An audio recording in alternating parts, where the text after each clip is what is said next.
नमस्कार बच्चों। तो आज हम लोग जेएनयू क्लास 5 में जो नवोदय विद्यालय का एग्जाम होता है, जेएनयू क्लास 5 में जो नवोदय विद्यालय का एग्जाम होता है जेएनयू उसके ऊपर बात करने वाले हैं। और उसमें आने वाले जो हिंदी के जो प्रश्न होते हैं, हिंदी में जो होते हैं अनुच्छेद या फिर वैसे भाषा प्रश्न बोलते हैं, इसको ये भी बोल सकते हैं। तो उसके बारे में पढ़ेंगे हम, उसको कैसे अटेम्प्ट कर सकते हैं, कैसे उसको बना सकते हैं। ठीक है। तो अनुच्छेद को हल करने के चरण मतलब स्टेप्स क्या क्या हो सकते हैं। हम अनुच्छेद को जब कभी भी हल करने जाते हैं तो उसके क्या क्या स्टेप होने चाहिए, इसके बारे में पहले पढ़ेंगे। तो सबसे पहला जो स्टेप है वो क्या लिखा है, सबसे पहला स्टेप ये लिखा है कि आप जो अनुच्छेद को, जो पैसेज जो दिया है उसको जल्दी जल्दी कर पढ़ लें। और केवल इतना ही पढ़ना है आपको जिससे उसका आपको ओवरव्यू मिल सके कि वो अनुच्छेद किस बारे में दिया गया है या फिर किस बारे में नहीं दिया गया है। राइट। इसमें आपको लगभग 20 सेकंड लगना चाहिए, 20 से 30 सेकंड, ज्यादा उससे ज्यादा समय नहीं लगना चाहिए। अब दूसरा स्टेप क्या है, जब अनुच्छेद को पढ़ लें उसके बाद क्या करना है, आपको प्रश्नों को जल्दी जल्दी पढ़ें। उसके जो 5 प्रश्न आपको दिए गए होंगे तो पांचों प्रश्नों को जल्दी जल्दी आपको पढ़ना है। ये पढ़ना है कि आपको उस अनुच्छेद में से क्या क्या प्रश्न पूछे गए हैं और उसको आप लोग सॉल्व कर सकें। अब जब प्रश्न आप लोग पढ़ लें उसके बाद आपको फिर से एक बार पढ़ना है उसको, आपके जो पैसेज दिया है, जो आपके गद्यांश दिए या अनुच्छेद भी उसको बोलते हैं, उसको आपको पढ़ते जाना है। अब पढ़ते हुए आपको ये ढूंढना है कि उस जो प्रश्न पूछे गए हैं वो आपके दिमाग में चलने चाहिए और वो कौन कौन से प्रश्न हो सकते हैं इस बारे में आपको कुछ सोचते रहना है, उनका आंसर क्या क्या हो सकता है। और आप पाएंगे कि आप जब तक उसको पहुंचे हैं, जब तक आप उसको सॉल्व करते हैं या फिर पैसेज को पढ़ खत्म करते हैं, आपके 2 या 3 क्वेश्चन आपके अपने आप सॉल्व हो चुके रहेंगे। बाकी जो प्रश्न बचे हैं, 1-2 प्रश्न बचे हैं, या तो भाषा के होंगे या फिर अनुच्छेद से रिलेटेड हो, तो अनुच्छेद से रिलेटेड हुआ तो उसको आप खोज के आप बना सकते हैं, उसे पढ़ सकते हैं। इस प्रकार हम अपने अपठित गद्यांश जो है, हमारा अनुच्छेद जो है, उसको हम लोग जल्दी से जल्दी हम लोग उसको हल कर सकते हैं। चलिए देखते हैं, एक एग्जांपल लेते हैं। मान चलिए ये हमारा पैसेज है। ठीक है।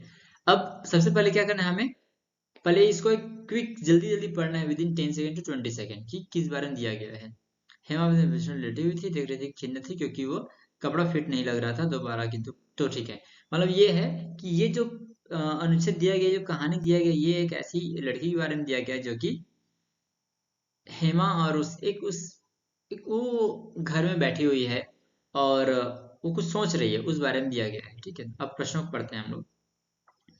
हेमा अपने बिस्तर पर लेटी थी क्योंकि, ये पहला है हमारा। दूसरा प्रश्न है हमारा, वह कोई भी कपड़ा नहीं पहन सकी क्योंकि। तीसरा प्रश्न है हमारा, संग्रह का समानार्थक शब्द है। चौथा है हेमा है लालची दानी कैसी थी, हमें बताना है। आखिरी, दान करना का विपरीतार्थक है। दान करना का विपरीतार्थक शब्द क्या होता है, ये हमें बताना है। राइट। ओके। तो अब फिर से पढ़ना शुरू करते हैं। हेमा अपने बिस्तर पर लेटी अपने कमरे की छत पर लगे तारों को एकटक देख रही थी। वह खिन्न थी क्योंकि उसे कोई भी कपड़ा उस पर फिट नहीं लग रहा था। उसने अच्छा, तो हेमा अपने बिस्तर लेटी क्या कर रही थी, थक गई थी, नहीं थी, तारे से देखना पसंद था, नहीं था, सोच रही थी अपना क्या पहना जाए। तो ऑब्वियसली ये हमारा आंसर हो जाए कि वो सोच रही होगी क्या पहना जाए, वही दिया गया इसमें। वे तंग थे, बहुत छोटे। एक अलमारी कपड़ों से भरी हुई थी किंतु वह उनमें से एक भी नहीं पहन सकती थी। अब उसे विचार आया, उसकी आंखों में चमक आ गई और वह भाग के माँ के कमरे की ओर गई। उसने कहा, माँ मुझे नए कपड़े चाहिए, किंतु तभी जब मैं अपने सारे पुराने कपड़े दान कर दूं। अब और चली गई मेरे यहाँ। अब अधिक कपड़े संग्रह करने की आवश्यकता नहीं। उसकी माँ मुस्कुराई और गले से लगा लिया कि उसकी लड़की दयालु थी। कोई भी नहीं पहन कपड़ा नहीं पहन सकती क्योंकि उसे कपड़े फिट नहीं आ रहे थे। यह हो गया हमारा चौथा। दूसरे के इसका संग्रह करना, ये तो पैसे से रिलेटेड नहीं है, लेकिन इसका संग्रह करना होता है, मतलब होता है ये वक्त इकट्ठा करना।